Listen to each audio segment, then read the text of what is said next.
वृक्ष हो भले खरे, हो घने हो बड़े, एक पत्र छाह भी, मांग मत मांग मत मांग मत। अग्निपथ अग्निपथ अग्निपथ। तू ना झुकेगा कभी, तू ना मुड़ेगा कभी, तू ना रुकेगा कभी। कर शपथ कर शपथ कर शपथ। अग्निपथ अग्निपथ अग्निपथ।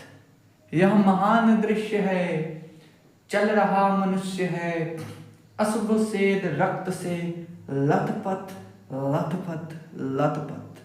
अग्निपथ अग्निपथ अग्निपथ। जय हिंद साथियों, मैं आपका प्यारा दोस्त स्वागत करता हूँ ज्ञान ए गणितम पे। आई होप आप लोग स्वस्थ होंगे और अपनी पढ़ाई पूरे मज़ेदार तरीके से पूरे शिद्दत के साथ अपनी पढ़ाई में लगे होंगे।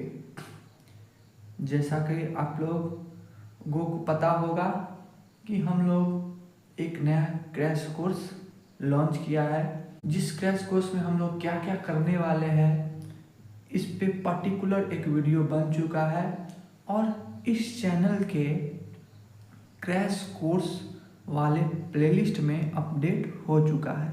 अगर आप लोगों को वो वीडियो देखना है तो आप विजिट कर सकते हैं उस वीडियो पे।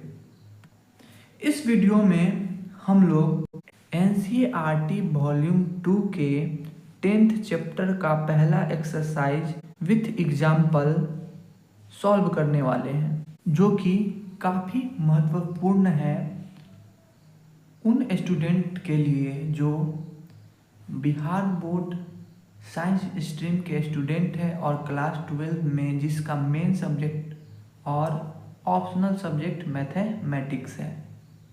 अब आप लोगों के मन में ये प्रश्न उत्पन्न हो रही होगी कि सर 12th के मैथमेटिक्स में इतने सारे चैप्टर हैं, तो यही चैप्टर से शुरुआत करने का क्या मकसद है? तो इस चैप्टर से शुरुआत करने का मकसद यही है कि इस चैप्टर का ज़्यादा लिंक लाइन 11th के कोई भी चैप्टर से नहीं है। तो ये चैप्टर उन स्टूडेंट के लिए बहुत ही इम्पोर्टेंट हो जाता है जो अभी तक मैथमेटिक्स में कुछ भी नहीं पढ़े हैं।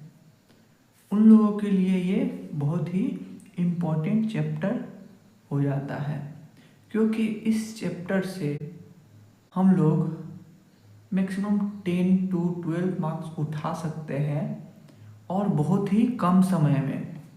और ये ज़्यादा कठिन चैप्टर नहीं है, बस कुछ कॉन्सेप्ट और कुछ फार्मूलाज याद होगा तो हम लोग इस चैप्टर को पूरी अच्छे तरीके से तैयार कर सकते हैं। इसीलिए हम लोग इसी चैप्टर को चुना है। अभी 12th क्लास में कुछ ऐसे चैप्टर है जो इजी है और जिनका लिंक 11th क्लास से बहुत ही कम है। उन सब चैप्टरों को हम लोग पहले निपटाएंगे। इससे फ़ायदा यह होगा कि वो बच्चे जो अभी तक कुछ भी नहीं कर पाए हैं, लाइक बैक बेंचर्स, उन लोगों को ये पहले करने का काफ़ी फ़ायदा प्राप्त होगा। और एक और फ़ायदा यह होगा कि ऐसे कुछ 4 to 5 चैप्टर्स है, इन चैप्टर्स को करने से हम लोगों का लगभग 50 to 60 मार्क्स का प्रिपरेशन हो जाएगा और बहुत ही जल्दी। अब चलिए बिना कुछ देरी के इस वीडियो को स्टार्ट करते हैं विथ एग्जाम्पल नंबर 1। तो एग्जाम्पल नंबर 1 में क्वेश्चन पूछ रहा है, represent graphically a displacement of 40 kilometre 30 degree west of south.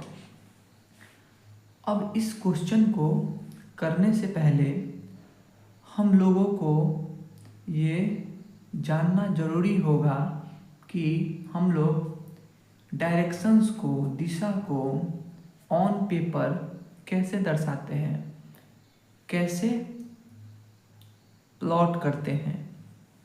तो चलिए जानते हैं।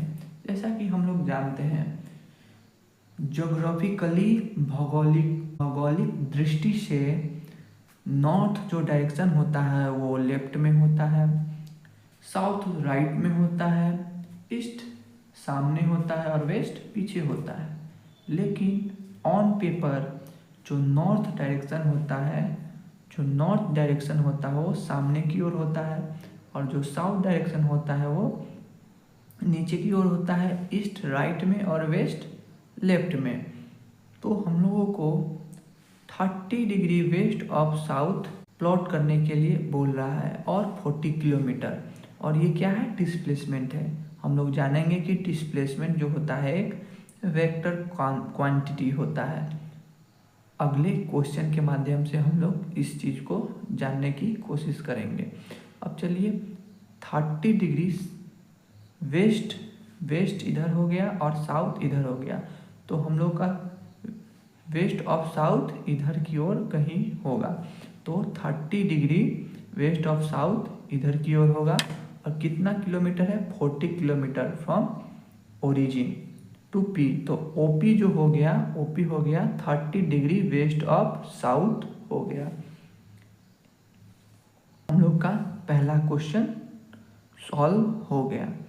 अब एग्जाम्पल नंबर 2 में हम लोगों को कहता है, classify the following measures as a scalar and vectors. अब इस क्वेश्चन को करने से पहले हम लोगों को स्केलर क्वांटिटी क्या होता है, वेक्टर क्वांटिटी क्या होता है, इन दोनों चीज़ों को हम लोग को समझना पड़ेगा। तो आइए समझते हैं इन दोनों चीज़ों को। जैसा कि आप लोग इन दोनों चीज़ों को 11th क्लास में पूरे विस्तार रूप से पढ़ चुके होंगे। पूरे डिस्क्रिप्टिव रूप से आप लोग फिजिकल क्वांटिटीज़ को पढ़ चुके होंगे। तब पर भी हम लोग फिजिकल क्वांटिटीज़ को समझते हैं। तो फिजिकल क्वांटिटीज जो होते हैं वो 2 प्रकार के होते हैं, स्केलर क्वांटिटी और वेक्टर क्वांटिटी, अदिश राशियाँ और सदिश राशियाँ। अब हम जानेंगे स्केलर क्वांटिटी क्या होता है। स्केलर क्वांटिटी वो होते हैं जिसमें ओनली मैग्नीट्यूड परिमाण होते हैं, और वेक्टर क्वांटिटी वो होते हैं जिनमें मैग्नीट्यूड भी होता है एज वेल एज डायरेक्शन भी होता है।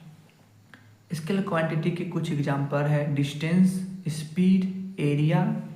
और वेक्टर क्वांटिटी के कुछ एग्जाम्पल है डिस्प्लेसमेंट, वेलोसिटी, एक्सेलरेशन। तो आइए हम लोग एग्जाम्पल के माध्यम से समझते हैं कि डिस्टेंस स्केलर क्वांटिटी क्या होता है और वेक्टर क्वांटिटी क्या होता है। अभी तक आप लोग सुनते होंगे। डिस्टेंस हम लोग जानते हैं, जैसे कि हम लोगों को कहीं पटना जाना है तो आप लोग के घर से कुछ डिस्टेंस बताता होगा, 40 किलोमीटर, 50 किलोमीटर, 60 किलोमीटर। लेकिन उसमें डायरेक्शन दिया रहता है? नहीं दिया रहता है। तो आप लोगों से पटना जाने का बहुत सारे रास्ते होंगे, अनगिनत रास्ते होंगे। तो हम लोग को अलग अलग दिशा से अलग अलग से डिस्टेंस पता होगा। तो डिस्टेंस जो होता है एक स्केलर क्वांटिटी होता है। लेकिन जो डिस्प्लेसमेंट होता है वो क्या होता है? शॉर्टेस्ट डिस्टेंस, जिसको हम लोग कहते हैं शॉर्टकट। जैसा कि आप लोग सभी जानते होंगे कि हम लोग, मान लीजिए आप कहीं कोचिंग पढ़ते होंगे तो कोचिंग जाने का अनगिनत रास्ता होगा, लेकिन जो शॉर्टेस्ट डिस्टेंस होगा कोई एक ही होगा, और उसका डायरेक्शन आपको पता होगा। और कोई पूछेगा कि कोचिंग जाने के लिए हम सबसे छोटा रास्ता कौन है और किधर से जाता है, तो आप लोगों को डायरेक्शन बताना होगा कि नॉर्थ दिशा से वो रास्ता स्टार्ट होता है, या साउथ दिशा से वो रास्ता स्टार्ट होता है, या पूरब से होता है, या पश्चिम से होता है। तो इसमें मैग्नीट्यूड भी आ गया, क्योंकि वो शॉर्टेस्ट डिस्टेंस है, कुछ किलोमीटर होगा, कुछ मीटर होगा, और उसमें डायरेक्शन भी आ गया। तो वैसे राशियों को क्या कहते हैं? वेक्टर क्वांटिटी कहते हैं, सदिश राशियाँ कहते हैं। जिसमें परिमाण भी हो और दिशा भी हो।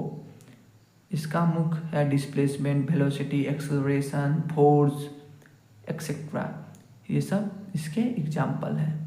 और इस चैप्टर के नेक्स्ट सेक्शन में हम लोग वेक्टर अलजेब्रा के बारे में पढ़ेंगे।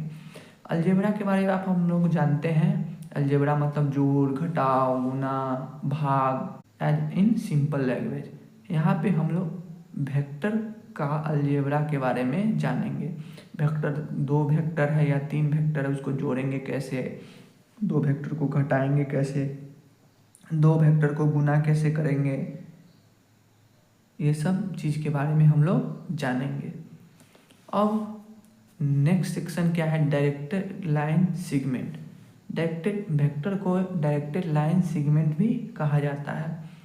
अब डायरेक्टेड लाइन सेगमेंट होता क्या है, a part of a given length of a given straight line drawn in definite direction is called a directed line segment.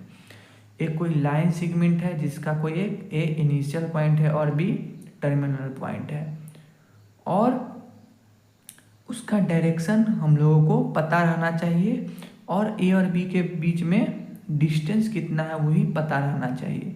तो इसमें मैग्नीट्यूड भी हो गया और डायरेक्शन भी हो गया, तो इसी को कहते हैं डायरेक्टेड लाइन सेगमेंट, जो एक वेक्टर का रिप्रेजेंटेशन है। और अब हम जानेंगे कि वेक्टर को रिप्रेजेंट कैसे करते हैं। तो वेक्टर को रिप्रेजेंट करते हैं, वेक्टर का इनिशियल पॉइंट लिख देते हैं, वेक्टर का टर्मिनल पॉइंट लिख देते हैं, ठीक है, और उसके ऊपर उसका डायरेक्शन लिख देते हैं कि वेक्टर का डायरेक्शन किस ओर है। तो यहाँ पे पी क्यू है, तो हम लोग यहाँ पे गलती से ए भी लिखा गया था, तो इसको पी क्यू कर लेंगे। अब वेक्टर को हम लोग जान गए कि डिनोट कैसे करते हैं, वेक्टर का इनिशियल पॉइंट और वेक्टर का टर्मिनल पॉइंट और उसके ऊपर उसका डायरेक्शन। और इसको दूसरे तरीके से भी रिप्रेजेंट करते हैं, मान लो कि वेक्टर का कोई मैग्नीट्यूड दे देंगे और उसके ऊपर उसका डायरेक्शन दिखा देंगे, और छोटे से या बड़े से कोई से भी वर्ड से हम लोग वेक्टर को डिनोट कर सकते हैं। तो वेक्टर में मैग्नीट्यूड तो इम्पोर्टेंट है ही है, लेकिन उसमें डायरेक्शन का भी हमको पता रहना चाहिए कि वो जो डायरेक्शन, वो अगर 2 वेक्टर का सेम डायरेक्शन है तो इस तरीके से रिप्रेजेंट करेंगे, 2 वेक्टर का अपोजिट डायरेक्शन है तो इस तरीके से करेंगे। 2 वेक्टर का मैग्नीट्यूड सेम भी हो सकता है, डायरेक्शन अलग अलग भी हो सकता है, लेकिन स्केलर क्वांटिटी में तो डायरेक्शन होता नहीं है, तो स्केलर क्वांटिटी इक्वल होगा जब दोनों के मैग्नीट्यूड सेम होंगे। और 2 वेक्टर इक्वल हो भी सकते हैं, नहीं भी हो सकते हैं अगर उसका मैग्नीट्यूड सेम हो। उसके डायरेक्शन पे निर्भर करता है कि वो इक्वल होंगे या नहीं होंगे। तो वेक्टर में डायरेक्शन और मैग्नीट्यूड दोनों इम्पोर्टेंट रोल प्ले करता है। अब हम लोग स्केलर और वेक्टर के बारे में पूरी तरीके से पढ़ चुके हैं। अगर आप लोग स्क्रीनशॉट लेना चाहते हैं तो ले सकते हैं, ये यहाँ तक और ये यहाँ तक आप लोग अगर स्क्रीनशॉट इस नोट्स का लेना चाहते हैं तो ले सकते हैं। अब हम लोग नेक्स्ट क्वेश्चन की ओर बढ़ते हैं, जो एग्जाम्पल नंबर 2 है। तो अब चलिए एग्जाम्पल नंबर 2 का पहला क्वेश्चन करते हैं। पहला क्वेश्चन में दिया गया है 5 सेकेंड्स, जो एक टाइम को रिप्रेजेंट करता है। कभी आपने सुना है कि 5 सेकेंड लेफ्ट में है, 5 सेकेंड नॉर्थ में है, 5 सेकेंड राइट में है, 5 सेकेंड साउथ में है। तो 5 सेकेंड्स ओनली मैग्नीट्यूड को दर्शाता है। तो टाइम जो कि एक स्केलर क्वांटिटी है। अब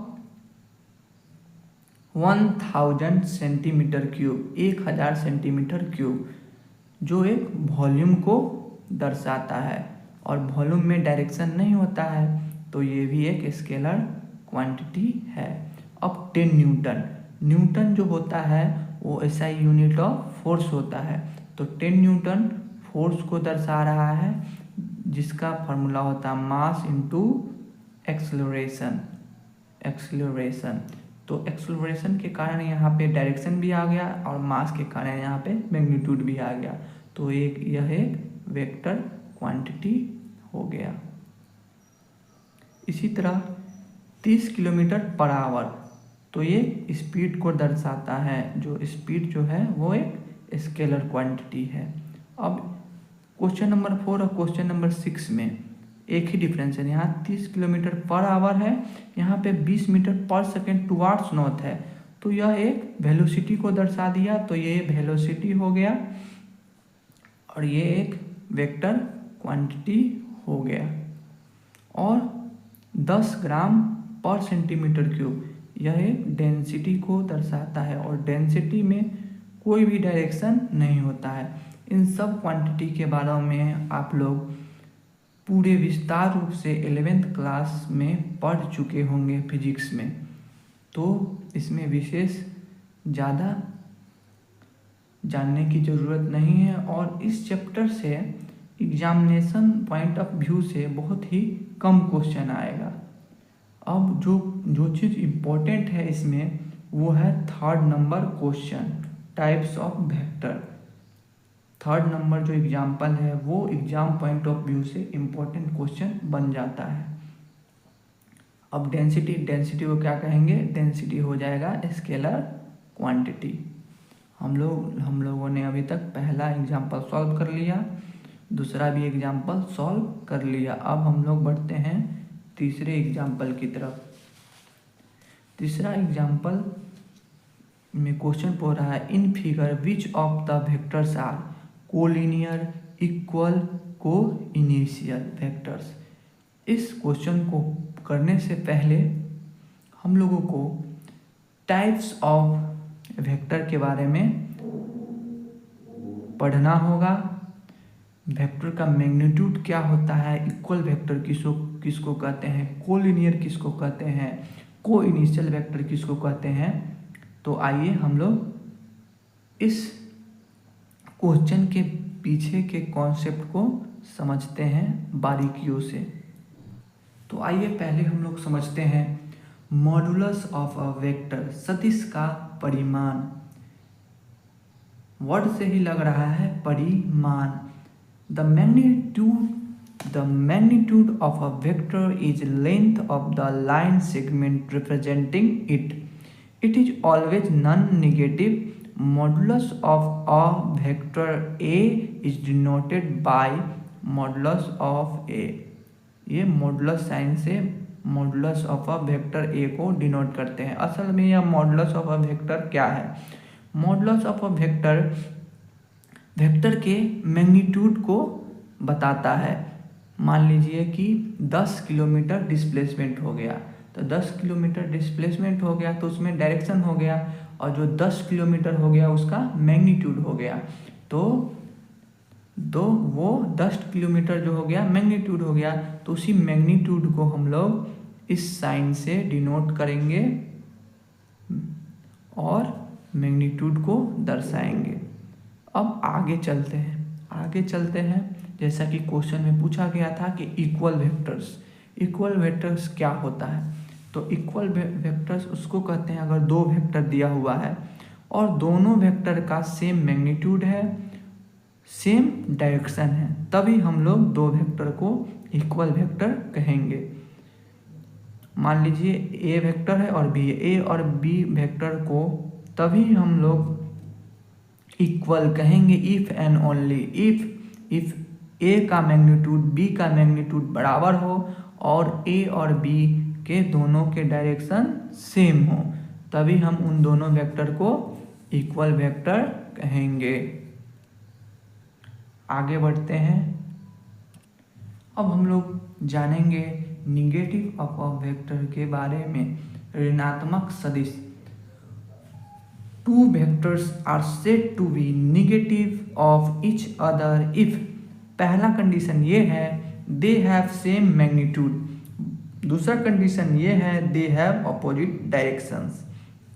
इक्वल वेक्टर्स में क्या था, दोनों के मैग्नीट्यूड भी सेम थे, दोनों के डायरेक्शन भी सेम थे। लेकिन निगेटिव ऑफ अ वेक्टर में ये रहेगा कि दोनों के मैग्नीट्यूड तो सेम होंगे लेकिन डायरेक्शन ठीक एक दूसरे के अपोजिट होंगे। ए वेक्टर है, यहाँ पे बी वेक्टर है, तो जो बी ए का निगेटिव तभी होगा जब दोनों के मैग्नीट्यूड सेम होंगे बट दोनों के डायरेक्शन अपोजिट होंगे। एग्जाम्पल के लिए ले लीजिए, ये कोई ए वेक्टर है जो 3 किलोमीटर का है और ये कोई बी वेक्टर है वो भी 3 किलोमीटर का है लेकिन डायरेक्शन है वो अपोजिट है। तो ये दोनों वेक्टर जो होगा एक दूसरा का निगेटिव होगा। अब हम लोग पढ़ते हैं टाइप्स ऑफ वेक्टर के बारे में, सदिशों के प्रकार। पहला है जीरो वेक्टर। जीरो वेक्टर किसको कहते हैं? A vector whose initial point and terminal point are equal are called zero vector. It is denoted by zero, ऊपर में उसका डायरेक्शन। वेक्टर में हमेशा उसका डायरेक्शन जरूर रहेगा, उसका डायरेक्शन का रिप्रेजेंटेशन जरूर रहेगा। तो जिस वेक्टर का इनिशियल पॉइंट और टर्मिनल पॉइंट एक ही हो जाए तो उसको जीरो वेक्टर है। एज एग्जाम्पल अ पॉइंट, अ बिंदु का इनिशियल पॉइंट और टर्मिनल पॉइंट एक ही है तो बिंदु को जीरो वेक्टर के रूप में हम लोग जान सकते हैं। अब यूनिट वेक्टर, मात्रक सदिश। यूनिट वेक्टर किसे कहेंगे? A vector whose magnitude is 1, that is, इसको रिप्रेजेंट करते हैं ए का modulus 1। It is denoted by A cap, इसको एक स्पेशल तरीके से डिनोट करते हैं। जो यूनिट वेक्टर होता है उसको एक स्पेशल तरीके से डिनोट करते हैं। उसका नोटेशन क्या होता है? A cap. ए कैप का फॉर्मूला होता है ए वेक्टर बाय ए वेक्टर का मैग्नीट्यूड, और ये इम्पोर्टेंट फार्मूला है, इस पे ऑब्जेक्टिव में डायरेक्ट क्वेश्चन बनता है। तो जो भी स्टूडेंट है अभी तक कुछ भी नहीं पढ़े हैं तो इन सारे फार्मूलों को VVI मानते हुए चलेंगे और याद करते हुए चलेंगे। ए कैप का फॉर्मूला क्या होता है? ए वेक्टर का मैग्नीट्यूड अपॉन ए वेक्टर का मैग्नीट्यूड। इसको एक और तरीके से लिख सकते हैं, ए वेक्टर इसका क्रॉस मल्टीप्लिकेशन हो गया ए वेक्टर का magnitude into A cap. Unit vector क्या होता है? जो वेक्टर जिसका मैग्नीट्यूड 1 है उसको यूनिट वेक्टर कहते हैं। अब आगे हम लोग जानेंगे को इनिशियल वेक्टर। अभी तक हम लोग ने इनिशियल पॉइंट, टर्मिनल पॉइंट पढ़ चुके होंगे। इससे पीछे वाले सेक्शन में हम लोग इनिशियल पॉइंट और टर्मिनल पॉइंट पढ़े थे डायरेक्टेड लाइन सेगमेंट वाले सेक्शन के अंदर। तो अब हम जानेंगे को इनिशियल वेक्टर्स किसे कहते हैं। वैसे vectors with same initial points, वैसे वेक्टर जिसका इनिशियल पॉइंट सेम हो और टर्मिनल पॉइंट डिफरेंट हो, वैसे वेक्टर को क्या कहेंगे? को इनिशियल वेक्टर्स। यहाँ पे देखिए ओ भी एक वेक्टर है, ओ एक वेक्टर है, ओ सी एक वेक्टर है। तीनों का इनिशियल पॉइंट सेम है लेकिन टर्मिनल पॉइंट अलग अलग है। तो ऐसे वेक्टर को क्या कहेंगे? को इनिशियल वेक्टर्स। अब हम जानेंगे को लीनियर वेक्टर्स किसे कहेंगे। को लीनियर वेक्टर सरेख सदिश, two or more vectors are said to be collinear if they are parallel to the same line irrespective of their magnitude as well as direction। तो collinear vectors को वैसे होंगे जो parallel होंगे, अगर उनका मैग्नीट्यूड सेम हो ना हो, उनका डायरेक्शन सेम हो ना हो, इससे कोई फर्क नहीं पड़ता है, बस वो वेक्टर्स पैरेलल होना चाहिए। पैरेलल लाइन क्या होता है? जो एक दूसरे में कभी ना मिले, एक दूसरे को कभी इंटरसेक्ट ना करे और इन्फिनिटी पे भी बहुत दूर जाके भी एक दूसरे को इंटरसेक्ट करता हुआ ना प्रतीत हो। एज एग्जाम्पल देख लीजिए, यह एक लाइन है, तो ये दोनों पैरेलल लाइन है, तो ये दो कोलिनियर है, ये कभी एक दूसरे को मीट नहीं करेंगे। एक का मैग्नीट्यूड थोड़ा कम है, एक का मैग्नीट्यूड ज़्यादा, तो मैग्नीट्यूड फर्क नहीं डालता है कि दो वेक्टर्स पैरेलल है या नहीं है। अब इस एग्जाम्पल में देखिए, दोनों का मैग्नीट्यूड सेम है लेकिन डायरेक्शन अलग अलग है, लेकिन दोनों पैरेलल है, तो ये दोनों भी वेक्टर भी कोलिनियर के कैटेगरी में आएंगे। लेकिन इस एग्जाम्पल में देखिए, ये दोनों वेक्टर पैरेलल नहीं है, एक दूसरे को इन्फिनिटी पे मीट करते हुए दिख रहे हैं, तो ये दोनों वेक्टर कोलिनियर की स्थिति में नहीं आएंगे। तो हम लोगों ने मैग्नीट्यूड ऑफ वेक्टर्स को पढ़ लिया, टाइप्स ऑफ वेक्टर्स पढ़ लिया, इक्वलिटी ऑफ वेक्टर पढ़ लिया, नेगेटिव ऑफ वेक्टर पढ़ लिया।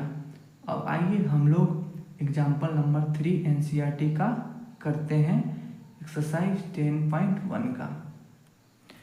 एग्जाम्पल 3 को देखते हुए हम लोग को पहचानना है पहला कोलिनियर वेक्टर। जैसा कि हम लोगों ने पढ़ा, कोलिनियर वेक्टर्स वो होते हैं जो कि पैरेलल होते हैं irrespective of their magnitude as well as direction. उनका डायरेक्शन समान हो या ना हो, उनका मैग्नीट्यूड इक्वल हो या ना हो, बस वो पैरेलल रहने चाहिए। तो वैसे वेक्टर्स क्या कहलाते हैं? Collinear vectors.